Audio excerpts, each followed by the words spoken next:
Thank you, Mr. Speaker. Good morning, colleagues. It is my honor to introduce to you today Reverend Andromeda Woodworth.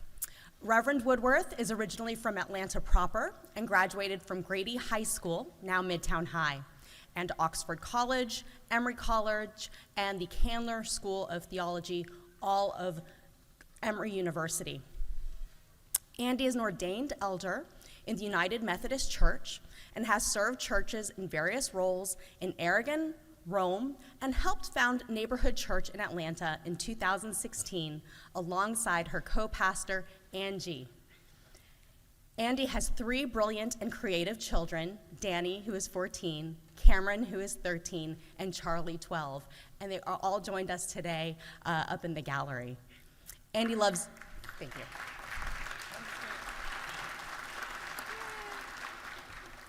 Andi loves all kinds of music, gardening, a good savory scone, and helping people and communities grow through creativity, courage, and cooperating with God.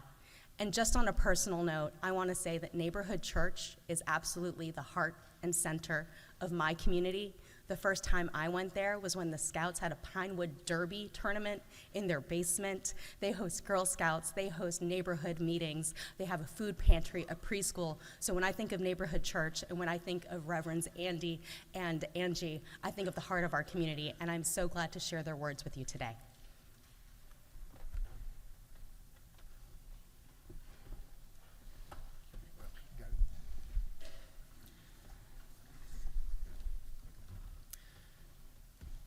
Good morning. Thank you so very much, Mr. Speaker, and distinguished guests, and particularly to Representative Draper for this invitation today. It is a deep honor and delight to be here with you all this morning. So, right after college, I was a part of something called the Georgia Cracker Crumble. It was a fundraiser event that was held for many years by the Georgia Press Association. And I got to sing and act and portray some very prominent Georgia figures in little skits. And some of y'all might remember that event. I don't believe it's held any longer, but there were many legislators and other leaders that attended this fundraising event. So I feel somewhat at home in a room just like this one with you or perhaps some of your colleagues. We might recognize each other from those days, perhaps, but probably not. I got cuter since then. As I was preparing for this moment, I remembered the little rhyme that my grandmother taught me in the little Methodist church in New Bern, Georgia, where they lived. The little rhyme went like this. You probably know it. This is the church, this is the steeple. Open the doors and see all the people. Now, I learned this when I was very young. I feel like it was deeply embedded in my heart. And I bring this up because I have come to claim that last phrase, open the doors and see all the people, as a motto for my ministry and as a framework for my practice as a pastor. See all the people. I've tried in my years of ministry to see the people in front of me as people, as human beings, whether they were legislators or governors, whether they were bishops or they were atheists, whether they were unhoused or hospitalized, or in line to be canonized. I have tried to see the people in front of me as human beings, worthy of being seen as fully human. So I am delighted to see and be invited by Representative Draper, who is a neighbor of ours. She lives right around the corner from my family in Atlanta. But before I lived in Atlanta, we lived across the street from Representative Dempsey in Rome. And so we have been neighbors too. How are Lynn and the grandbabies, Katie? And my family is from the very corner of Morgan County, where my parents now live, in our family farmhouse. I've spent time with other family members in Metter and in Dahlonega, and I lived for a time in Oxford and in Polk County. In all of these places across our wonderful state, I have seen so many people.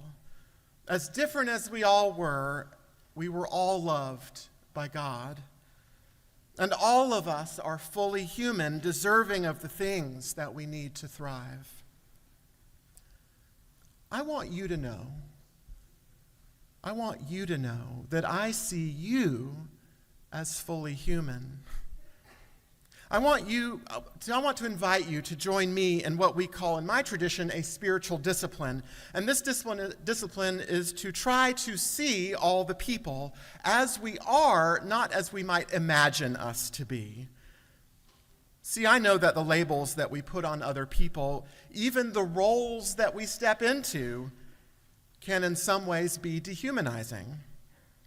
As a pastor, I can be seen as superhuman or super holy. Y'all, I love Jesus, but I cuss a little bit sometimes. And as lawmakers, I can imagine people see you in ways that look right past who you really are. The nature of our contentious political and social life means that we see the little letter after people's names, or we see skin color, or we see a rainbow pin, or a team jersey, or what kind of truck they're driving, and we begin to make assumptions about people, assumptions that can even in tiny ways cause us to begin to see those other folks as slightly less human than we are. In my Christian tradition, we remember that when Jesus was asked what the greatest commandment was, he said, and this is a paraphrase from Matthew 22, "The first thing is you should love the Lord your God with all of who you are, and the second is right there with it. You must love your neighbor as yourself." Y'all, it's very hard to love your neighbor if you don't really see your neighbor. To see your neighbor not as an opponent or a target or even as an opportunity, but to see them for their humanity, made and beloved by the divine. Y'all, I don't know all of your stories. I would love to hear them if we ever get a chance to share them with each other. But I do know that we all come from all over this great, diverse, and creative, and boisterous state. And I would invite all of us to see more of the people of Georgia as we are, not as we imagine us to be.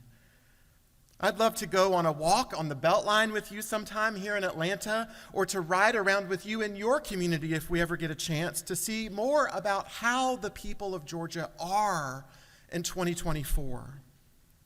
Surveys and polls and town hall meetings can only show you so much. Sometimes you need to do what's called a windshield survey. You need to get in a car and drive around, or get out and walk around and see and listen and notice how things are on the ground. Churches are notoriously bad about this because we often do our work in church buildings. And so I am reminded to open the doors and see all the people. I'm sure that legislators never, ever get stuck in offices or meetings more than you would like. How can you open the doors and see all the people? All the people. Because while some of us are just fine, some of us are scared, angry, and feel more and more hopeless, more and more disconnected from solutions to the stuck places of our lives. It is hard out here, y'all. And if you don't know that, let me take you on a tour just down the street. And y'all, I know and I trust and I see that it is hard in here too. Maybe you are scared, or you are angry, or you feel hopeless. It doesn't hurt to admit this. As author Bell Hooks said, learning how to face our fears is one way that we embrace love. So maybe you are resolved to embrace love and to face the work in front of you. But however you show up here today, you are not alone. You have been sent here by the people of Georgia for a purpose, to work for a better Georgia for all the people, inclusive of our economic status, our educational attainments, our gender, our race, our sexuality, our religion, our age, our backgrounds. Saint Irenaeus of Lyons is attributed with saying, "The glory of God is human beings fully alive." And so I invite you to see your work here as holy work, to bring delight to the divine by helping your neighbors find full, whole, real, happy life. May your work here today for the rest of your time in this house be to love your neighbors and to help them become fully alive, healthy, whole, and free. Friends, open the doors, see all the people, and love your neighbors as you love yourselves. Even Jesus said that all the law and the prophets depend on this. Friends, will you pray with me? And let's stand. Friends, let's take a deep breath together.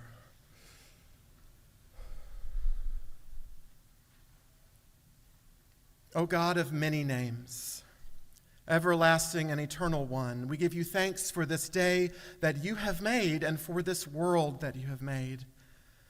God, in this world, beautiful and terrible things can and do happen. Help us to not be afraid. We give you thanks for the mystery of our making, how you have made each of us uniquely and wonderfully, and how you have brought all of us to this moment here together. O eternal and holy one, work in all of us, in our minds and our hearts and our souls and our bodies. Work through us and in spite of us, so that our great state may be ever more moderate, wise, and just through our actions and choices. God, help us to love our neighbors, all of our neighbors, all of our neighbors. God, help us to love ourselves, which sometimes, God, is the hardest thing. God, help us to love our enemies. God, empower our mercy, open our doors, expand our minds, and God, break our hearts for all the people who are hurting and suffering, lonely and afraid. Living One, I close with these ancient words and ask that they might be an invitation for all of us. God, be in our eyes and in our looking. God, be in our mouths and in our speaking. God, be in our hearts and in our thinking. God, be in our head and in our understanding. God, be at our end and at our departing. Amen.